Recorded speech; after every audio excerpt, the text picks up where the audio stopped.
Hello, welcome to another episode of The High Ground, powered by Premier Companies. Jeff? Morning, Sal. How are you? I'm doing wonderful. How are you doing today? Wonderful. Who you got for us? Well, our old favorite, our standby, our grain expert. Oh, you said favorite. I went through about 4 names there in my head. And it's like, oh, it's Aaron. It's Aaron. He is a favorite. We don't tell anybody else that they're their favorite, Aaron. No, I bet I'm only the 4th person today out of 4 that has heard that. When I pulled up, Aaron sent me a text and said that he had to be mobile today. The last time he texted me was a huge buffalo hanging upside down. And yeah. I pulled it up and I was like, whoa, dead animal. He is our buffalo hunter. Have you had any of that buffalo yet, Jeff? No, he has not offered me any of that. Nothing. I got nothing. He brings it into the office and actually for lunch. But I was there one day. He's not offered anybody, a chance to sample it. I was like, man, that smells good. Doesn't smell like hamburger helper. It smells like buffalo helper. I'm just trying to perfect it first before I let anybody have any. I don't think he really shot one. I think it's hamburger. That was a funny looking cow. He didn't shoot a buffalo. You don't know that he shot that one. Oh, that could be any buffalo. It is amazing what you can do with AI now. Well, Aaron, before we get started, your question of the day is, what is something that you purchased that you're surprised at how much you use it? Or if you can't think of that, what's the most unnecessary thing you've ever purchased? I hate to say it, but probably the most unnecessary thing that I've purchased was a big sectional for the basement. And it's not that the sectional, like buying a sectional like a for couch? the basement. Yeah, like a couch. It's not so much that that's bad. I have this gorgeous, and the salesman even called it this when we walked in. He goes, "Oh, you want to see the Ron Burgundy couch?" And I kid you not, this looks like it came straight out of Anchorman. I mean, it is a brown leather, low back, big sectional, the little pleats in it, so that it comes down into little buttons and stuff. Send a picture. We got to have a picture of that on the web, on the call. Is it called a Ron Burgundy couch? I don't know if that's the actual name, but that's what I call it. I mean, it looks like you ought to be drinking scotch and smoking a cigar on it, of which I don't smoke or any of that. But it looks like it should be in one of those places, especially with my deer heads in there. I mean, it looks phenomenal. I just don't use it that much. If you would invite us over, serve us some buffalo, and let us smoke cigars and drink scotch on your couch, we could be the judge of this ourselves. Can you imagine? We light some cigars up in his basement. His wife would be. Leslie would not be impressed.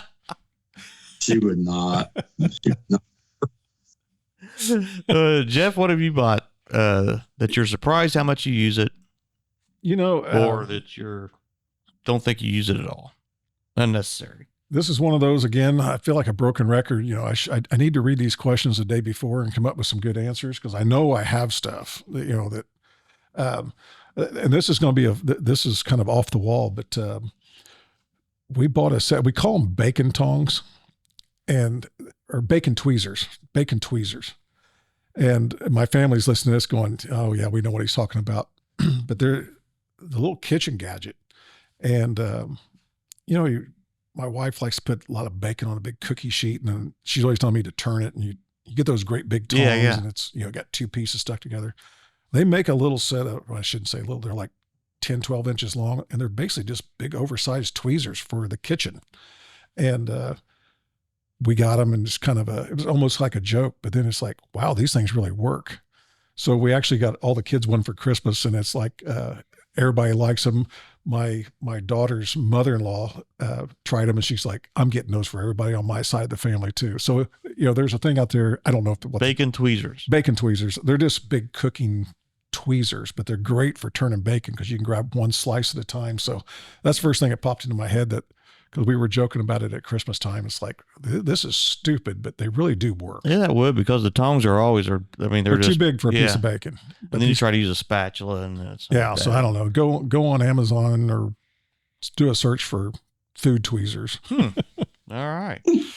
Well, I'm in the same boat Jeff's at. I didn't have anything prepared for that, but the most unnecessary thing ever purchased or surprised at how much I use it I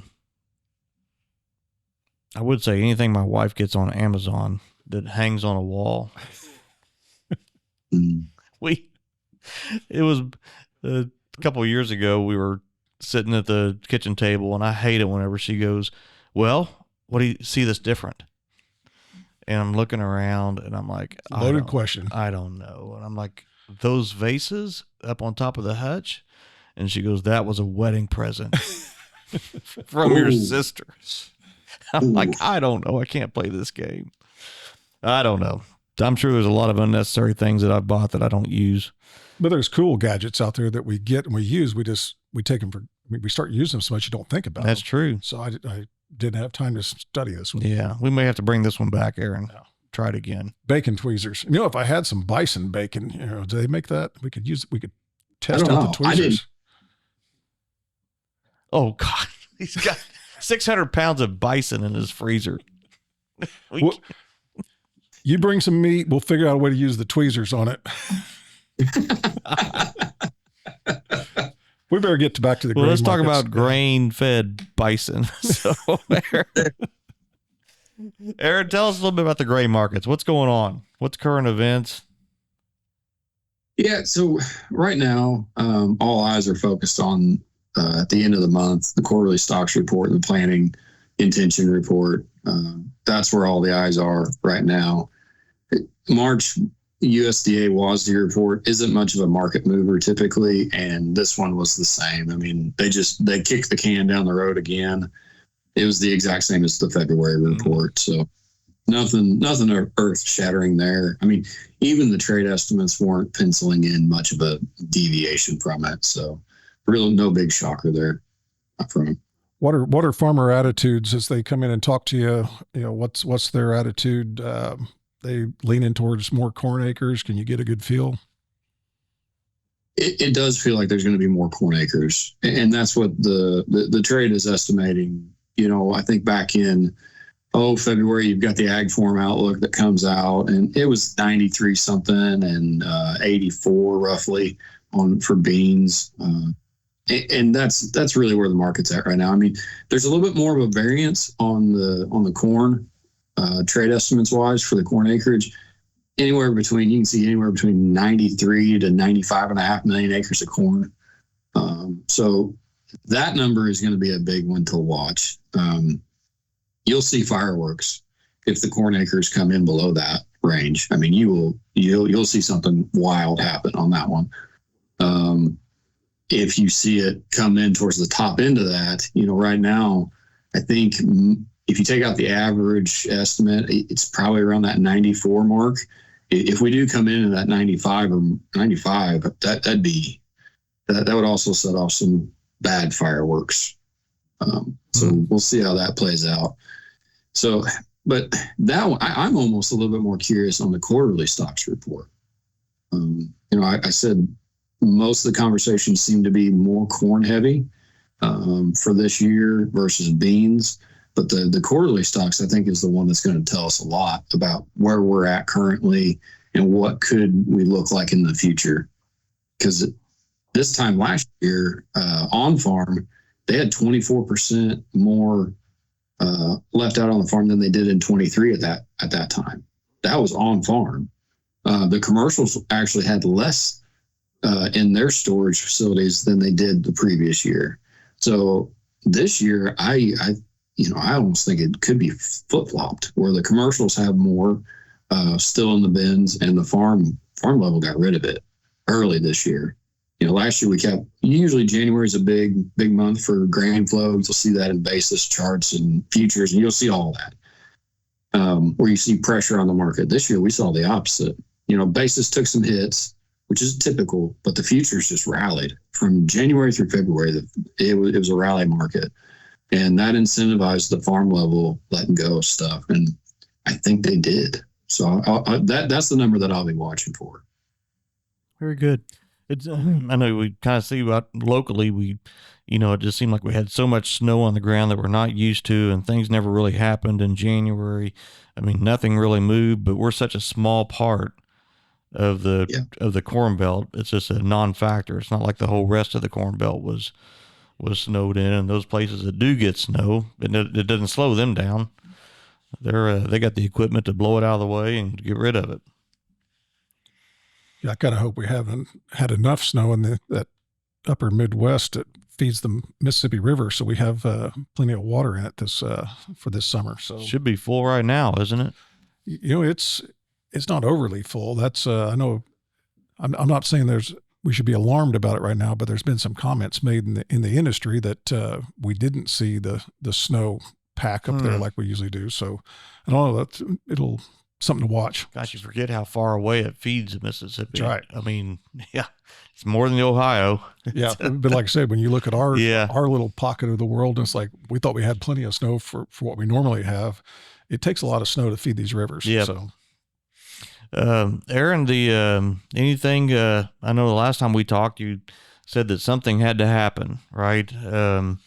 That, to make these markets move, and there wasn't anything, in the short term, demand that was looking like it could, but anything recently within the last 100 days of an administration change or anything or insight that you see that gives us reason to think that things are on a positive outlook? I mean, we can go ahead and say the key word here, tariffs. Yeah, I mean, right. The market's obviously watching that, seeing how that all plays out. We've seen tariff rates go up. But I think the biggest question is now that the tariffs are in place, we saw phenomenal export sales numbers. So we had sales on the books and kept coming in before the new administration took office. And the big question was, and I think still is, do those sales end up being deliveries? And were those sales bought out of fear of the new administration and the fear of tariffs? So were they buying them early and just gobbling up everything that they could before the tariffs went in place? So the good news and why we saw January and February kind of have that momentum that we saw was, and to this day, we're still ahead of the USDA inspections for exports on corn and beans. We're still ahead of pace to meet the USDA goals. Wow. Corn, we're definitely ahead of pace. So that has given the corn market some solid ground to stand on. We use the vast majority of corn domestically. So ethanol usage has been good. They continue to use it at a higher pace than what they probably thought they were going to. But the export number, anytime you want to see something kind of out of the ordinary, kind of help push this thing to the next level, it'd be your exports on corn.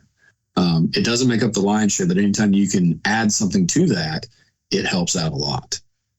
So we saw that. We're still seeing that where the actual export inspections are still holding together, which means we're still truly moving it out. We're not having cancellations on the sales front. So that is really good news. Beans, they're right there, slightly above pace, but kind of on pace, which has been good to see too, with South America potentially having a massive bean crop down there. And we're getting into the point of the year where the next 100 days is going to all be about all weather for the U.S. growing season. Bringing us back to kind of the local markets, what do you see this basis doing, looking from like April 1st through the end of August? What's your best guess on what we're going to see basis do? Yeah, so history typically shows that you'll see an appreciation in basis because at the farm level you're out in the fields. So when the flow slows down, if the futures don't do the work for it, then basis will step in and do the work, especially at the processors, or if an export terminal was getting low on inventory and they've got some barges or seafaring vessels to fill up, they've got to pick up the pace. So they try to incentivize that. And that's in the form of basis typically. Futures do X amount of work. Anytime the futures does the work, you'll see basis stay ho-hum. But at this point, what we saw at the very tail end of February and at the beginning of March, and we're still kind of seeing a little bit of it now, when you see the funds exit their position, you see these futures start to drop because they were corn wise, especially, they were holding a lot of long futures, or they're betting on higher prices in corn. Well, they started to make that shift, and they've exited that position. They're still long, but they're nowhere near what they were. So when you saw that, you saw the futures come down. Well, when futures comes down and you start to get into this planning window, what typically happens? The farm level doesn't want to move anything. They want to see better prices, and they're busy. So now we're starting to see that basis appreciate some. So I your end users, your experts, I could see it start to have a little bit of appreciation. I think right now that the farm level is just tight-fisted. But again, it goes back to that quarterly stocks report. Even locally, I don't think there's very many beans left out there. So do you see beans get a push because there's just not much left out there? So it'll be something. That is. I agree. I'm kind of like with Aaron. I don't think there's very many beans left. Doesn't seem like. You got any beans in your bin, Sal? No, I think they're empty. Yeah, mine are too. All right. So, and it's been. But I don't think that mine will make a big impact. Yeah, I don't think mine I don't will have either. the great big 60,000 bushel. It's been something to watch this year. I had a meeting last week with some other merchandisers from kind of spread out across the state of Indiana. I don't think we had anybody from Ohio there. But, going from northern Indiana down to us in southwest Indiana, we kind of got a better feel for what everybody feels like is still left out there, how they're sitting, things like that. And the group that was putting the meeting on brought up a good point, and I kind of forgot about it. I always like talking about ending stocks, right? Ending stocks to use rate. Those are where we finish out a year. And that tells me if we have good enough supply, not enough supply. And if it's not a supply issue, is demand going down or demand going up, right? So what I found interesting was back, if I looked, and I just ran these numbers. If you go back to October, stocks to use rate for corn was 13.3%, right? That's a very comfortable level. That's not like historically high volume of corn left over to take into this 25 fall, but that's still a good number. It's comfortable. It doesn't need to pay much. And we saw that, if you look back at October when these futures, they were down in the threes, and so what we're seeing now is between October to the March report, they've dropped 3% off of that stocks to use rate. October to March. So now we're down to 10.2% stocks to use rate. And I've said it before, anytime you get below 10, corn feels tight. So we're right there at that level where there's got to be some premium in the market. And I think that's what's holding it up right now is we've got potentially less bushels on the farm because they moved it early. The rally incentivized that. And unfortunately, I think some cash needs are having to be met this year.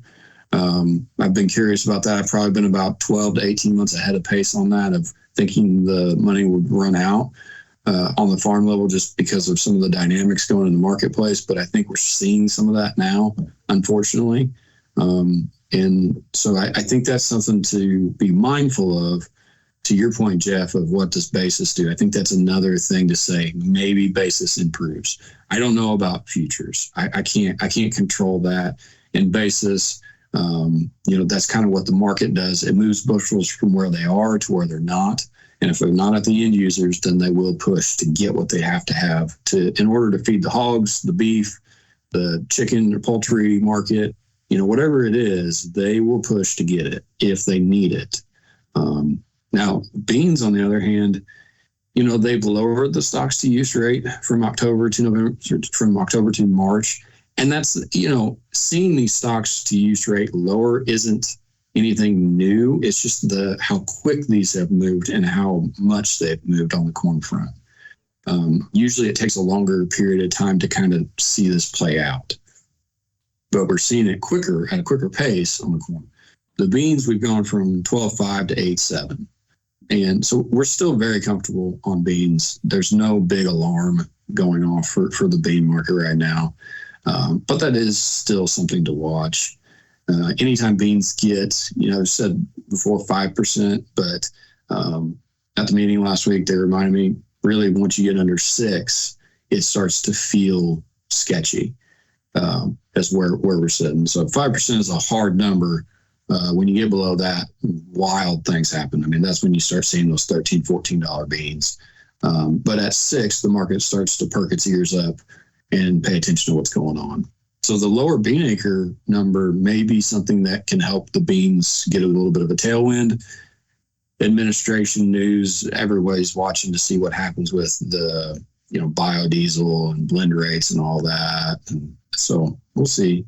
But the good thing is China's still buying beans. They bought a lot going up. We're ahead of pace on beans, but how do we finish the year out? That'll be the big question mark on corn and beans for those tariffs. Very good. Yeah, that's a lot. All right, Aaron, do you have anything else for us? I'm sure a lot of the Farm Mobile has seen this. If they haven't, they need to get a hold of their local, I'm assuming FSA office or anybody that they talk to about government reporting and things like that, because they came out with the direct payment program for the 24 crop. So this stuff that we still have in the bin, those acres planted last year, they came out with a direct payment program. So for corn, these are up to numbers. Okay. Up to. It's not, you planted a corn acre, you're going to get this. It's up to, there's some stipulations, but it didn't look too terribly complicated. But corn can see up to $42.91 per acre of corn, and beans could be $29.76 per acre. So, and they could start applying for that. I believe that was yesterday that they could start from your email. So today's 3/20.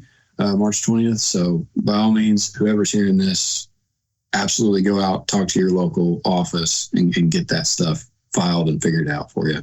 That's very good. Yeah, that's good information. All right. Well, Aaron, you got a big afternoon, so good luck with your all's appointment. Yep. Thank you. All right.